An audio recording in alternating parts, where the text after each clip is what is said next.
ہو رہی ہے. کیا اللہ فرماتا ہے میں نے اپنے نبی کا نور،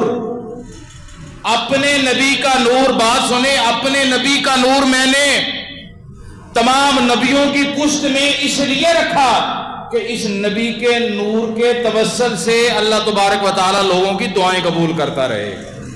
یعنی یہ نبی کا نور، اللہ فرماتا ہے میرا ہر نبی میرے یار کے توسل سے، یہ اللہ کی طرف سے بات ہے، میرا ہر نبی میرے یار کے نور کی توسل سے دعا کرے میں اپنے نبیوں کی ہر مشکل آسان فرما دوں گا. کون کہہ رہا ہے؟ اللہ.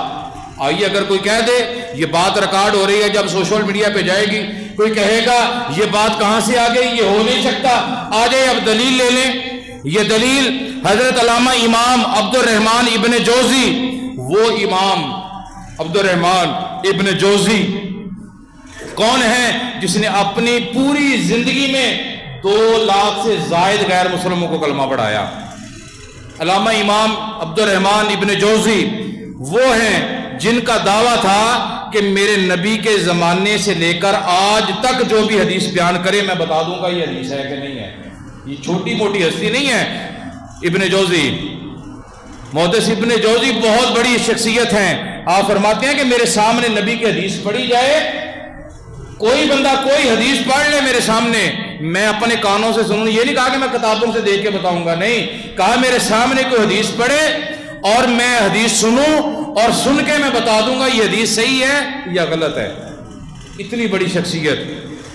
اور آپ کی ایک اسی بات کو ذکر میلاد رسول کے صفحہ نمبر 6 پر جو کملی والے کی حدیث کا متوالہ تھا اور جس نے 340 سے زیادہ کتابیں لکھی ہیں اور ایک ایک کتاب 20-20 جلدوں پر مشتمل ہے، جو ضعیف حدیث کو مانتے ہی نہیں تھے وہ اپنی کتاب ملوط العرس میں اور دوسری کتاب البیان الملوط النبی میں اور تیسری کتاب میں وہ یہ باتیں یوں بیان کرتے ہیں.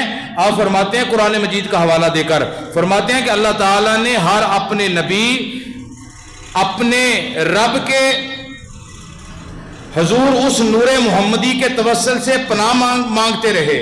یعنی کہتے ہیں کہ ہر نبی اپنے رب کے حضور اس نبی کے نور کے توسل سے، یعنی توسل کہتے ہیں وسیلے کو، وسیلے سے اللہ کی بارگاہ میں دعا مانگتے رہے. کون؟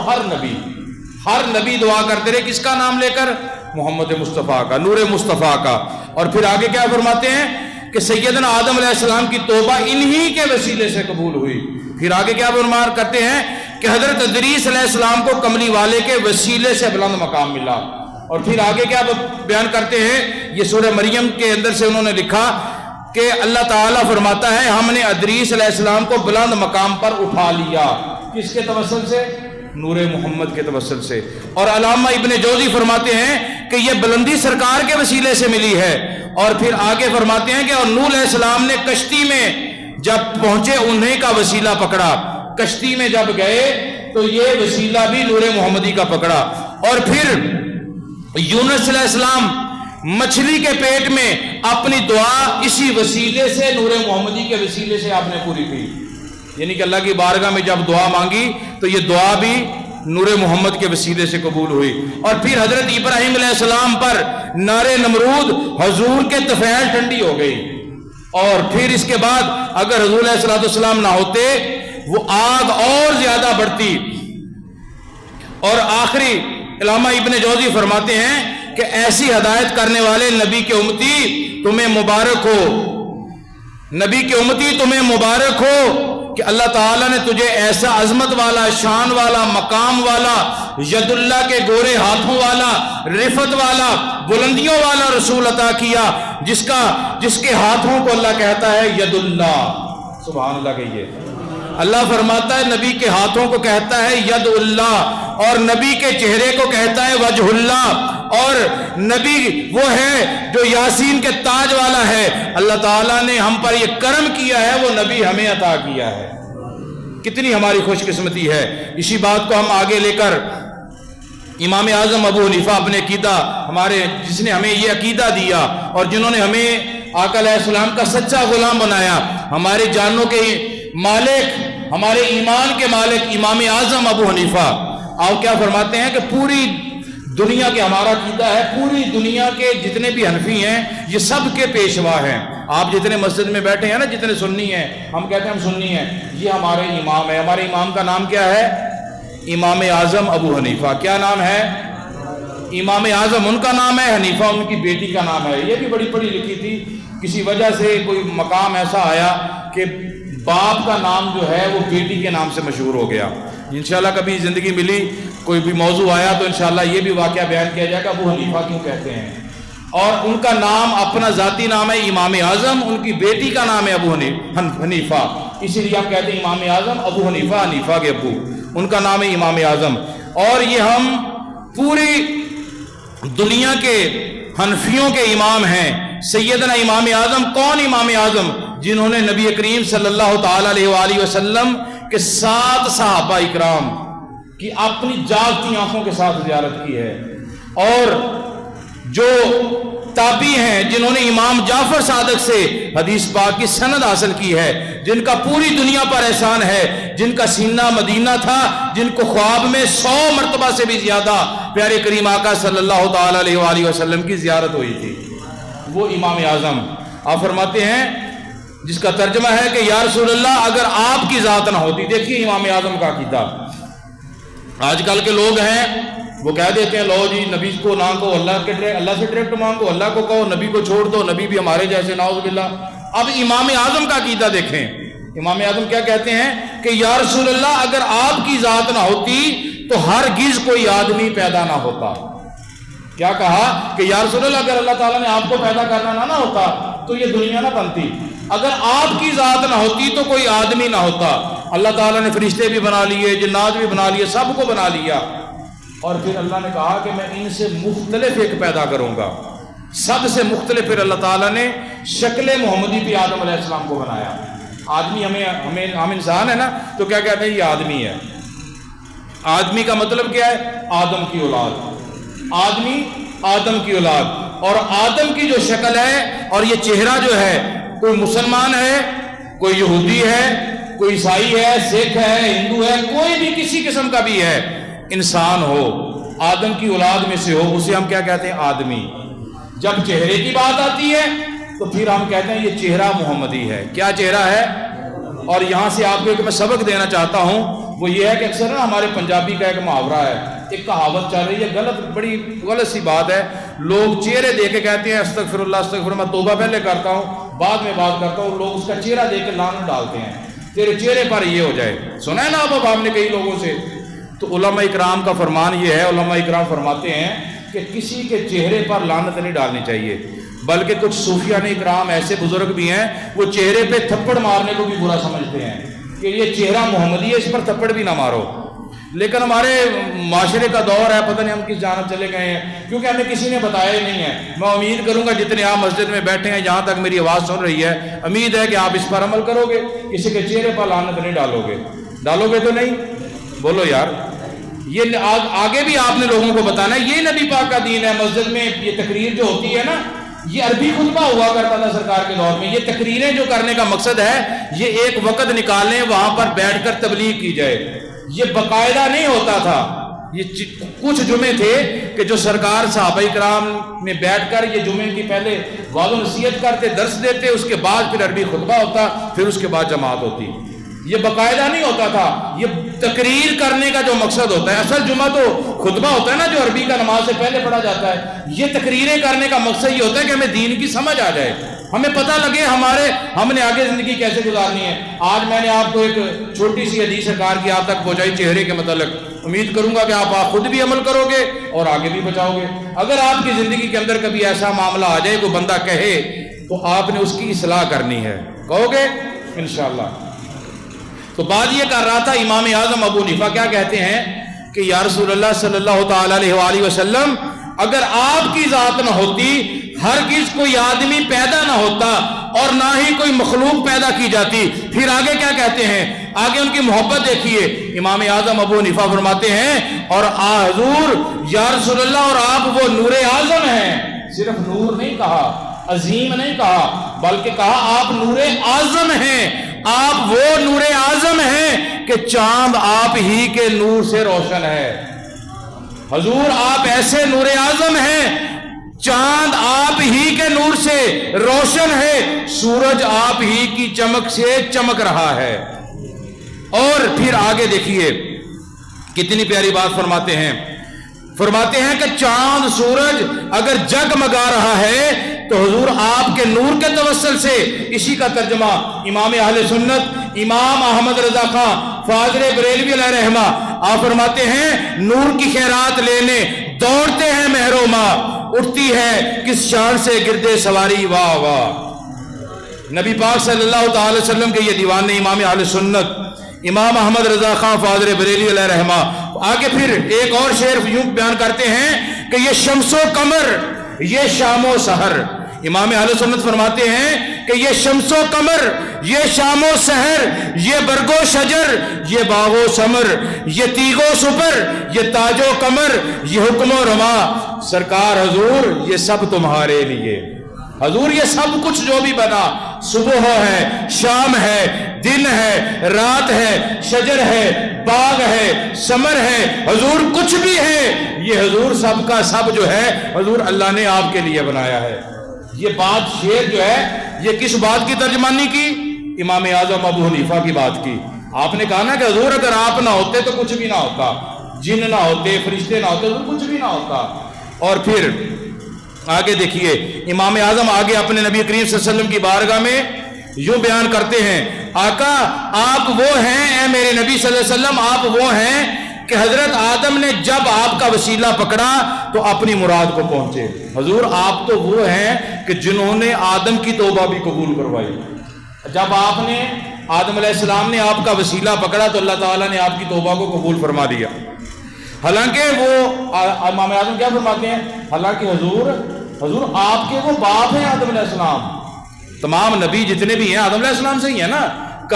امام اعظم فرماتے ہیں حضور حالانکہ آدم علیہ السلام آپ کے باپ ہیں، لیکن پھر بھی ان کی توبہ بھی حضور آپ کے نام کے توسل سے اللہ نے قبول فرمائی۔ اور پھر آگے کیا فرماتے ہیں، امام اعظم فرماتے ہیں کہ حضرت ابراہیم علیہ السلام پر، حضور ابراہیم پر آپ ہی کے نور کی وجہ سے آگ جو تھی وہ گل و گلزار بن گئی۔ اور پھر آگے کیا فرماتے ہیں کہ حضرت ایوب علیہ السلام نے اپنی تکلیف اور مسائب میں حضور آپ ہی کو پکارا تو اس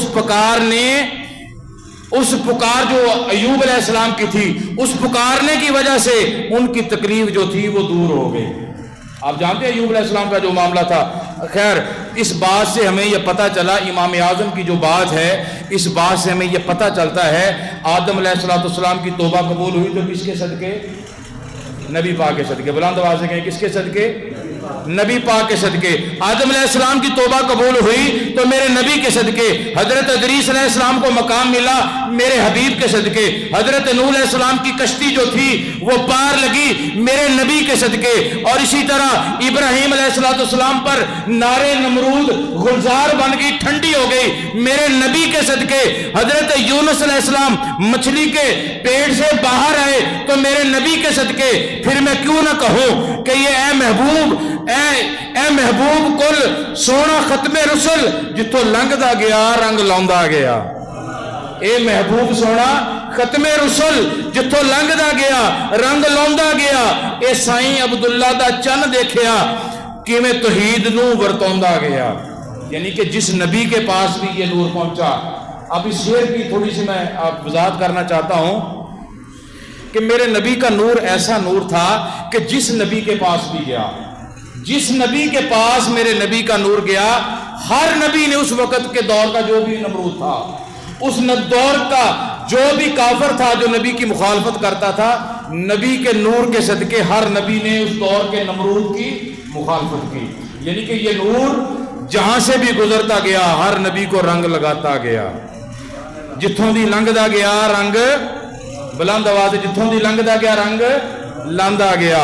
اور پھر اور یہاں یوں کہہ لیجئے، اس طرح اس بات کو کر لیجئے کہ حضور علیہ السلام کا نور جب پیشانی آدم میں آیا تو آپ پیشانی آدم سے چلتے چلتے حضرت آدم علیہ السلام کی توبہ قبول کرواتے ہوئے، حضرت نوح علیہ السلام کی کشتی کو پار لگاتے ہوئے، حضرت ابراہیم علیہ السلام کو آگ سے بچاتے ہوئے، حضرت اسماعیل علیہ السلام کو چھری سے بچاتے ہوئے، آگ کو گل و گلزار بناتے ہوئے، اپنے تمام ابوا و جداد پر رنگ چڑھاتے ہوئے جناب عبداللہ کی پشت میں آ گئے۔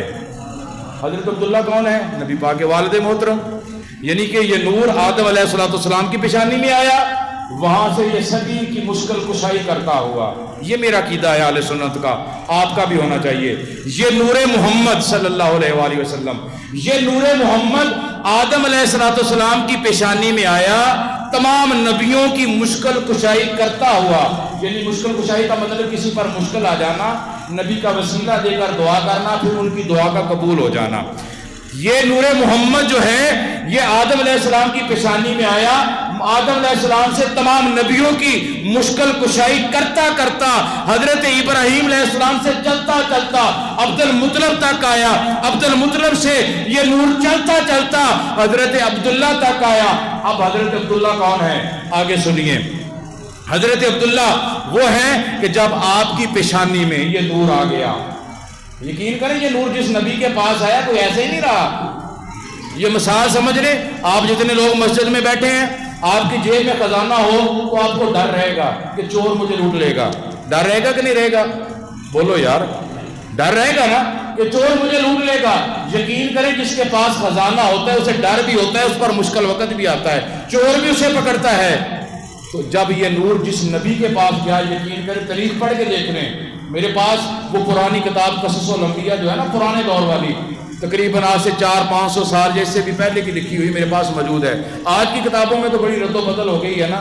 میں ایک دن پڑھ رہا تھا، ویسے ہی میں نے تقریباً اس میں سے 26 انبیاء کرام کا ذکر پڑھا، 26 انبیاء کرام کا جن کے پاس یہ نور منتقل ہوتا آیا۔ ایک نبی کی زندگی میں نے ایسی نہیں دیکھی جس میں ذرا سی بھی خوشحالی آئی ہو۔ ہر طرف سے لوگوں نے ان پر حملے کیے، کوئی جان لیوا حملے کرتا رہا، کوئی کسی طرح کے حملے کرتا رہا۔ یعنی کہ یہ نور محمدی جو تھا ہر نبی کے پاس آیا، ہر نبی کے پاس یہ ہوتا ہوا مشکل کشائی کرتا ہوا۔ اب یہ حضرت عبداللہ کے پاس ہے کہ حضرت عبداللہ نبی نہیں ہے، یہ ذہن میں بات رکھنی۔ نبی کے باپ ہیں، نبی بولو نبی نہیں ہے۔ اس وقت جو آسمانی کتاب تھی وہ کیا تھی؟ انجیل۔ کون سی کتاب تھی؟ انجیل بھی تھی، اور ابراہیم علیہ السلام اور ان کے بعد میں چلتے جو اللہ تبارک و تعالیٰ کی طرف سے صحیفے آتے تھے، ایک صحیفے بھی ان کے پاس تھے، یعنی کہ اللہ کی طرف سے ہدایت تھی۔ یہ صحیفے کا مطلب ہدایت ہوتی ہے، اللہ کی طرف سے پیغام ہوتا ہے۔ اب یہ نور حضرت عبداللہ کے پاس آ گیا، ادھر نور عبداللہ کے پاس آتا ہے، وہ منتقل ہوتا ہوا تھا عبد المطلب سے منتقل ہوا، عبداللہ کے پیشانی میں آ گیا۔ اب جب یہ عبداللہ کی پیشانی میں آیا، میرے آقا کے والد پاک جب دنیا میں تشریف لائے تو حضرت عباس، یہ سرکار کے چچا جان ہے۔ ہم اپنی پنجابی زبان میں جو باپ سے چھوٹا ہے اسے چاچا کہتے ہیں، لیکن عربوں کا رواج تھا وہ سبھی کو چاچا بولتا ہے، جیسے انگلش میں سبھی کو انکل کہہ دیتے ہیں نا، کوئی بڑا ہو چھوٹا ہو کوئی دیکھا نہیں جاتا، انگلش میں کہہ دیتے ہیں انکل، ایسی بات ہے نا۔ تو اس وقت نا سبھی کو چچا بولتے تھے، جو زیادہ بڑا ہوتا تو اسے ابا جان بھی بولتے تھے۔ تو خیر یہ پنجابی کا ایک لفظ ہے، میں نے سمجھانے کے لیے اس کا سہارا لیا۔ تو آگے دیکھیں حضرت ابن عباس جو نبی پاک کے چچا ہیں، حضرت عباس سرکار کی بارگاہ میں آتے ہیں، سرکار کے دادا جان کی بارگاہ میں آتے ہیں، آ کے کہتے ہیں کہ ابا جان عبد المطلب سے نبی کریم صلی اللہ علیہ وسلم کے دادا پاک کو اطلاع دی گئی کہ اے سردار مکہ، اللہ تعالیٰ نے آپ کو ایک بچہ پیدا دیا ہے، ایک بچہ آپ کے گھر میں ہوا ہے کہ اتنا حسین ہے کہ اس سے زیادہ آج تک حسین نہیں دیکھا، اور اس کی پیشانی سے نور لاٹے مار رہا ہے، چہرہ چمک رہا ہے۔ چہرہ کیوں نہ چمکتا یار، چہرہ کیوں نہ چمکتا؟ والا جو مصطفیٰ آگے تھے، مصطفیٰ کون ہے؟ نور والا آیا ہے، نور لے کر آیا ہے، جو خود نور ہے، جو خود نور ہے، تو اس کا باپ نور کیوں نہیں ہوتا؟ تو میرے اعلیٰ حضرت نے تو بات ہی ختم کر دی نا۔ انہوں نے کہا میرے آقا کی تو کیا شان ہے، نبی کی جو آل ہے تیری نسل پاک میں ہے، بچہ بچہ نور کا، تو ہے عین نور، تیرا سب گرانہ نور کا۔ تو میرے نبی کا نور پیشانی میں تھا، ابھی نور آیا نہیں ہے۔ دیکھیں نا، ایک لائٹ میرے پاس ہے، یہ میری بات ذرا غور سے سمجھنا، ایک لائٹ میرے پاس ہے، میری ہاتھ کے اندر ہے، ادھر سے زیادہ لائٹ ہوگی یا جہاں لائٹ جا رہی ہے وہاں لائٹ زیادہ ہوگی، جہاں سے نکل رہی ہے وہاں سے زیادہ ہوگی۔ نبی کا نور آدم کی پیشانی میں ہے تو نور تو لاٹے مارے گا کہ نہیں مارے گا؟ بولو یار، مارے گا نا۔ اب نور محمدی، خود نور محمدی، ان کے ساتھ نسبت نہیں، خود نور محمدی حضرت عبداللہ کی پیشانی میں تھا، تو لاٹے کیوں نہ مارتا؟ آپ کے چاچا اپنے والد کے پاس، نبی کے دادے کے پاس جاتے ہیں، وہ خانہ کعبہ کا طواف کر رہے تھے، جا کے کہتے ہیں ابا جی مبارک ہو، اللہ تعالیٰ نے مجھے بھائی دیا ہے، اتنا خوبصورت ہے کہ اس کی پیشانی سے نور لاٹے مار رہا ہے۔ یہ بات پھیلنے لگی، دور دور تک جانے لگی۔ اور ذرا غور کریں، یہ بچہ بڑی شان والا ہوگا۔ حضور علیہ الصلوۃ والسلام کے والد جب حضرت عبداللہ دنیا میں تشریف لائے تو پوری دنیا کو پتہ چل گیا۔ یہ بھی بڑی حیران کن بات ہے، نیٹ کا دور نہیں تھا، ٹیلی ویژن کا دور نہیں تھا، اخباروں کا دور نہیں تھا، یہ سوشل میڈیا کا دور نہیں تھا کہ بات آئی فیس بک پہ چڑھائی تو پوری دنیا میں پھیل گئی۔ بات کیا ہوئی؟ ذرا میری باتوں پر ذرا غور سے دیکھنا۔ آج کا لوگ پتہ نہیں کس جانب لگ پڑے ہیں، نبی پاک کی شان کو کم سے کم کرتے جا رہے ہیں۔ ہم الحمدللہ اہل سنت ہیں، ہمارا عقیدہ ہے کہ ہماری جان سے بڑھ کر بھی ہمارے آقا ہیں، لیکن یہ 12 ربیع الاول شریف کا مہینہ آ گیا ہے، ابھی تک گاؤں میں وہ گہما گہمی میلاد والی جو ہوتی تھی وہ نظر نہیں آ رہی۔ آپ سبھی ماشاءاللہ گھروں کے سربراہ بیٹھے ہیں، میں دکھ کے ساتھ سبھی کے ساتھ دکھ کر رہا ہوں کہ کوشش کریں اپنے گھروں پر ایک ایک جھنڈا تو یار لگا دینا۔ 2 جمعوں سے میں اعلان کر رہا ہوں، مجھے پتہ ہے آپ عاشق رسول ہیں، میں یہ نہیں کہوں گا آپ بڑے گناہ گار ہیں، نعوذ باللہ استغفر اللہ، ایسی بات نہیں ہے، لیکن ثبوت دیں عاشق رسول ہونے کا۔ یہ وقت دکھانے کا ہے، یہ وقت یقین کریں عمل دکھانے کا وقت ہے۔ آج ہم کریں گے تو کل ہمیں کوئی دے کر، یار اس کے گھر پہ لگا ہے، ساتھ میرا گھر ہے میں بھی لگا دیتا ہوں، کوئی دے کر بھی کام کر لیتے ہیں۔ کوشش کریں کہ آج جا کر ایک ایک جھنڈا لگا لیں۔ اور یہ میں اعلان کر رہا ہوں کہ جس کے پاس پیسے نہیں ہیں جھنڈا لگانے کے لیے، میں پہلے بھی کہا تھا اسے ہم فری بھی جھنڈا دیں گے، وہ لے سکتا ہے جی میرے پاس جھنڈے کے پیسے نہیں ہیں مجھے دے دیں۔ اور خیر بات میں یہ کر رہا تھا، نبی پاک صلی اللہ علیہ وسلم کی ولادت ہوئی، نبی پاک کے والد کی ولادت ہوئی تو چاچا جان مبارک دینے لگے، اور یہ بات جو تھی فوراً علاقے میں مشہور ہو گئی۔ علاقے میں مشہور کیسے ہوئی کہ نبی پاک صلی اللہ تعالیٰ علیہ وآلہ وسلم کہ سرور کون و مکان نبی آخر و زمان صلی اللہ تعالیٰ علیہ وآلہ وسلم، بیٹھ جائے یار تیری لیٹر نہیں بند ہو رہی ہیں، بیٹھ جا 2 منٹ تلے۔ نبی رحمت صلی اللہ تعالیٰ علیہ وآلہ وسلم کہ والد گرامی جب دنیا میں تشریف لائے تو سرور کون و مکان نبی رحمت علیہ وسلم کے والد جب دنیا میں تشریف لائے تو پوری دنیا کو پتہ چل گیا۔ کیسے پتہ چلا؟ کہ جب بچہ مکے میں پیدا ہوا تو پتہ پوری دنیا کو چل گیا۔ اس کی وجہ کیا تھی؟ یہ نہیں ہو سکتا یار، بچہ تو مکہ میں پیدا ہوا، کوئی ٹیلی فون نہیں ہے، کوئی سپیکر نہیں ہے، کوئی ایسا انتظام نہیں ہے، پوری دنیا کو کیسے خبر ہو گئی؟ آپ مسجد میں بیٹھے ہیں، سمندری میں کوئی کام ہو جائے تو ہمیں تو پتہ ہی نہیں لگا، کوئی خبر دے گا تو پتہ لگے گا؟ بولو یار کہ ویسے ہی پتہ لگ جائے گا، خبر ملے گی پتہ لگے گا۔ موبائل استعمال کر رہے ہیں، نیٹ کا دور ہے، نیٹ چلائیں گے پتہ لگے گا سمندری میں یہ کام ہو گیا، یا کوئی ایسا کام ہو۔ میرے دوستو یہ ٹھیک ہے ہم سوچ سکتے ہیں، لیکن وہ بچہ تو کوئی عام بچہ نہیں تھا، جو بچہ پیدا ہوا وہ کوئی عام بچہ نہیں تھا، وہ میرے کملی والے آقا کے والد گرامی تھے، کوئی عام بچہ نہیں تھا۔ اس بات کو حضرت علامہ ابو المحسن حسن کاراکوری نے اس بات کو تفریح الاذکار کی جلد نمبر 8 کے اوپر لکھا، اور علامہ معین الدین کاشفی نے مارج النبوت کے اندر یہ بات تحریر کی کہ اللہ تبارک و تعالیٰ نے جتنی بھی آسمانی کتابیں نازل فرمائیں، جتنے بھی صحائف نازل فرمائے، ہر صحیفے میں، ہر کتاب میں یہ بات درج تھی۔ مشہور کیسے ہو گیا سنیے، ہر صحیفے کے اندر، ہر کتاب کے اندر یہ بات درج تھی۔ کون سی بات؟ کہ جب سردار مکہ حضرت عبد المطلب کے گھر عبداللہ نامی لڑکا پیدا ہوگا تو نبوت بنی اسرائیل سے